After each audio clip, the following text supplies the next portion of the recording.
Hello प्यारे बच्चों, कैसे हो आप। मैं आशा करती हूँ कि आप सब कुशल मंगल होंगे। तो चलो बच्चों, आज हम हिंदी में कक्षा 5 का 11वां लेसन नीति के दोहे पढ़ेंगे। ठीक है बच्चों, तो पढ़ने के लिए रेडी हो? तो चलो बच्चों, हम शुरू करते हैं। बच्चों, नीति के दोहे में कबीर और रहीम के नीति और जीवन से जुड़े दोहे संकलित होते हैं। ठीक है, इन दोनों के माध्यम से कबीर और रहीम दोनों ने ही जीवन से जुड़ी सच्चाइयों और समझाने का प्रयास किया है। ठीक है बच्चों, हमें प्रयास किया है इन दोहों से हमें सच्चाइयों का सामना करने के लिए प्रयास किया है। इनके द्वारा कहे गए दोहे न केवल हमें दोहे दिखते हैं, बल्कि हमारे समाज में या हमारे अंदर जो भी कमी है उनको पूरा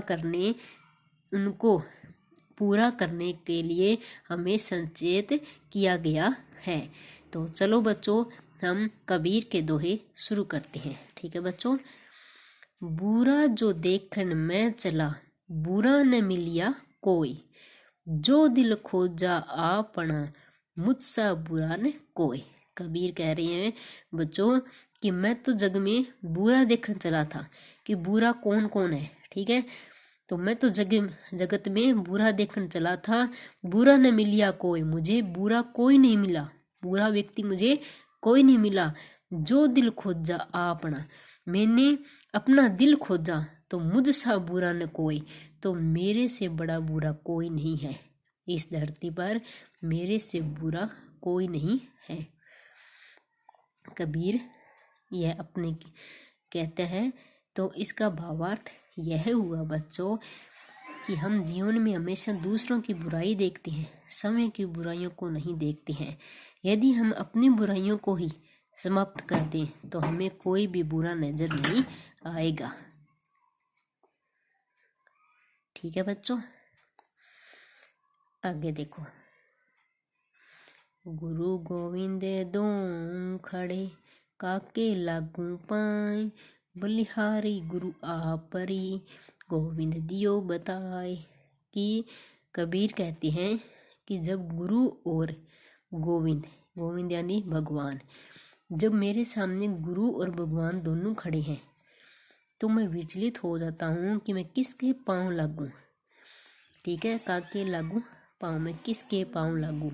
बलिहारी गुरु आपनो, गोविंद दियो बता, गोविंद यानी कि बता दिया कि गुरु है जो वो सबसे पहले है। ठीक है, वो सबसे पहले है, और भगवान से भी पहले कौन आता है? हमारा गुरु आता है।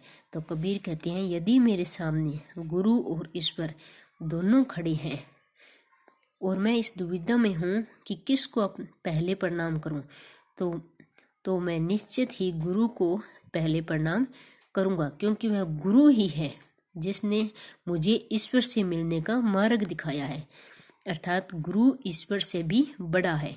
तो हम बिना गुरु अर्थात मार्गदर्शन के गोविंद अर्थात अपने लक्ष्य को नहीं प्राप्त कर सकते। अतः हमें क्या करना चाहिए? पहले गुरु को प्रणाम करना चाहिए। समझ में आ गई बच्चों? तो हमारे जीवन में एक गुरु होना चाहिए। बच्चों, आपका गुरु कौन है? आपका गुरु अपना माता पिता, और स्कूल में आपके जो हम आपके टीचर हैं वो आपके गुरु हैं। ठीक है। साईं इतना दीजिए जामे कुटुम समाए, मैं भी भूखा ना रहूं, साधु ने भूखा जाए। तो कबीर क्या कह रहे हैं? साईं इतना दीजिए जामे कुटुम समाए, कि साईं इतना दीजिए जिसमें मेरे कुटुम, यानी कि कुटुम क्या होता है बच्चों? कुटुम होता है परिवार। मेरे परिवार में यानी कि समाय यानी कि पालन हो सकता है। समाय का क्या होता है? पालन होना, कि मेरे परिवार का पालन पोषण कर सकूं। साईं मुझे इतना दीजिए कि मैं अपने परिवार का अच्छी तरह से पालन पोषण कर सकूं। मैं भी भूखा ना रहूं, साधु न भूखा जाए, और मैं भी भूखा ना रहूं। और मेरे साधु बेबू का जो मेरे द्वार पर आ जाए, साधु या सज्जन व्यक्ति, वो निराश होकर न लौटे। तो ईश्वर से प्रार्थना करते हुए कबीर कहते हैं कि मुझे सिर्फ इतना दीजिए जिसमें मेरे और मेरे परिवार का पालन पोषण हो जाए और मेरे घर से कोई साधु या सज्जन व्यक्ति भी निराश होकर न लौटे। ठीक है, तो इसका भावार्थ क्या हुआ कि व्यक्ति को अपनी आवश्यकता की पूर्ति से अधिक नहीं कमाना चाहिए। ठीक है, यानी कि अधिक कामना नहीं करनी, कमाने का अर्थ हो गया अधिक कामना नहीं करनी चाहिए। ठीक है बच्चों, आगे हम पढ़ेंगे रहीम। रहीम क्या करें, रहीम के दोहे देखो। रहीमन धागा प्रेम का मत तोड़ो छिटकाए, टूटे से फिर ना जुड़े, जुड़े गांठे पड़ जाए। इसमें रहीम क्या कर रहे हैं कि रहीम कहते हैं कि प्रेम एक धागे के समान होता है, मत तोड़ो छिटकाए। प्रेम एक धागे के समान होता है, इसे कभी नहीं तोड़ना चाहिए, क्योंकि जिस धागे को झटका देकर तोड़ देते हैं या तो वह जुड़ नहीं पाता, और अगर वह जुड़ जाता है तो उसमें क्या हो जाता है, गांठ पड़ जाती है। तो ठीक उसी प्रकार प्रेम भी टूटने के बाद या तो जुड़ नहीं पाता, और यदि वह जुड़ जाता है तो कुछ न कुछ उसमें कमी रही जाती है। तो बच्चों, हमें प्रेम ऐसा करना चाहिए कि वो कभी टूट ना पाए, हमें विश्वास होना चाहिए एक दूसरों पर। ठीक है बच्चों, आगे देखो। बड़े बड़ाई ना करे, बड़े न बोले बोल, रहीमन हीरा कब कहे, लाख हमारो मोल। कि बड़े लोग हैं ना, रहीमन कहते हैं कि जो बड़े या महान लोग होते हैं वो कभी भी अपनी प्रशंसा नहीं करते, वो कभी भी अपनी प्रशंसा नहीं करते। बड़े बड़ाई ना करें, वो भी प्रशंसा नहीं करते, उनके कामों से दूसरे लोग ही प्रसन्न होते हैं। ठीक वैसे ही जैसे हीरा कीमती होता है, हीरा कीमती होता है ना, फिर भी वह समय अपनी कीमत नहीं बताता, दूसरे उनकी कीमत बताते हैं। ठीक है, तरुवन फल नहीं खात है, देखो रहीमन हीरा कब कहे, लाख हमारो मोल। यानी कि हीरा कब कहता है कि हमारे लाखों में मोल है। ठीक है, तो दूसरे लोग ही बताते हैं, तो वो लोग अच्छे हैं। इसका भावार्थ क्या हुआ बच्चों,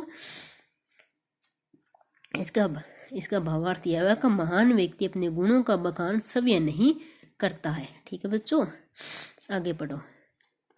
तरुवर फल नहीं खात है, सरवर पिए न पान, कह रहीम पर काज हित, संपत्ति सचही सुजान। तरुवर फल नहीं खात है, इसमें बच्चों रहीम कहते हैं कि जिस प्रकार वृक्ष अपने फल समय नहीं खाता। ठीक है, तरुवर मिस क्या होता है बच्चों, तरुवर मिस होता है पेड़। क्या होता है, आज में पेड़ क्या होता है, पेड़ लिखोगे कि तरुवर फल नहीं खाता, पेड़ कभी अपने फल नहीं खाता। सरवर पिए न पानी, सरवर होता है जो तालाब या सरोवर, सरोवर किसे कहते हैं, तालाब या सरोवर को सरोवर होते हैं, वो कभी अपना पानी नहीं पीते हैं। कह रहीम पर काज हित, संपत्ति सच्ची सुजान। तो उसी तरह जिस प्रकार वृक्ष अपने फल नहीं खाता, जिस प्रकार सरोवर अपना पानी नहीं पीते, ठीक उसी प्रकार सज्जन व्यक्ति भी धन का संचय समय के लिए नहीं करते हैं। सज्जन व्यक्ति होते हैं वो समय के लिए नहीं करते हैं, और समय के लिए नहीं करते हैं, वे औरों की भलाई के लिए धन के संचय करते हैं, इकट्ठा करते हैं, यानी कि दूसरों की भलाई के लिए इकट्ठा करते हैं। अपना ही पेट नहीं भरते हैं, औरों का भी पेट भरते हैं। ठीक है बच्चों, जो गरीब पर हित कहें, ते रहीम बड़ लोग, कहाँ सुदामा बापुरो, करसन मिताई जोत। रहीम कहते हैं कि वास्तव में महान लोग वे ही होते हैं जो गरीब लोगों का हित करते हैं। गरीब लोग होते हैं ना, उनकी सेवा करते हैं, उनका हित करते हैं, वही महान बताई गई है। ठीक है बच्चों, ठीक उसी प्रकार जिस प्रकार ऐसाए गरीब सुदामा गरीब थे ना, फिर भी कृष्ण जी ने उन्हें अपनाया और एक ओहदा दिया और एक मान बढ़ाया। तो कृष्ण जी ने सुदामा का मान बढ़ाया था। वो कितना गरीब था, फिर भी उनकी लाज रखी श्री कृष्ण ने। उसी प्रकार महान लोग वही होते हैं जो गरीबों की सेवा करते हैं। ठीक है बच्चों, तो हमें भी गरीबों की सेवा करनी चाहिए। ठीक है बच्चों, ठीक है। तो बच्चों ये लेसन आपको अच्छा लगा हो तो प्लीज़ लाइक और शेयर करना। ठीक है बच्चों, थैंक यू बच्चों।